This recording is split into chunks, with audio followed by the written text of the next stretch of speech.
Le ça, revenons sur le topic sensoriel. Le ça, c'est la déraison. Quand on est marqué par son ça, on est déraisonnable. Et l'homme est marqué par un ça au niveau de la nourriture, de l'odeur, etc., peut-être même du sexe. La femme est marquée par un ça au niveau de l'ouïe, de la parole, de la vue. Donc, les champs d'expression, de défoulement ne sont pas les mêmes chez les hommes et chez les femmes. Et le ça nous joue beaucoup de tours, c'est notre talon d'Achille, parce que quelque part, il nous met dans des situations qui sont des situations d'indignité, si on peut dire, parce qu'on est, on met sa réputation en jeu.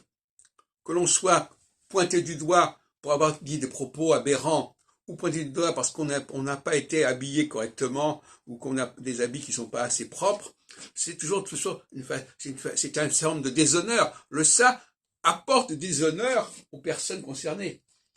Et paradoxalement, quand les hommes se retrouvent entre eux, ils sont complices d'un même déshonneur. Et quelque part, ça les rassure. Et quand les femmes se retrouvent entre elles, elles sont complices d'un autre type de déshonneur. Et là aussi, etc. Donc on est dans la complicité. Le ça crée de la complicité entre les gens.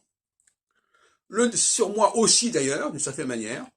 Parce que le surmoi, c'est le fait d'avoir les mêmes tabous, les mêmes rejets, les mêmes interdits. Et quelque part, et c'est ça le paradoxe, le ça devient, le surmoi devient un ça. Quand les gens ne peuvent pas s'empêcher de réagir violemment, de façon marquante, à un phénomène qui les choque, eh bien, quelque part, c'est une forme de ça aussi. Donc, il n'y a pas de cloisonnement absolu entre le ça et le surmoi. Il faut bien dire les choses comme elles sont.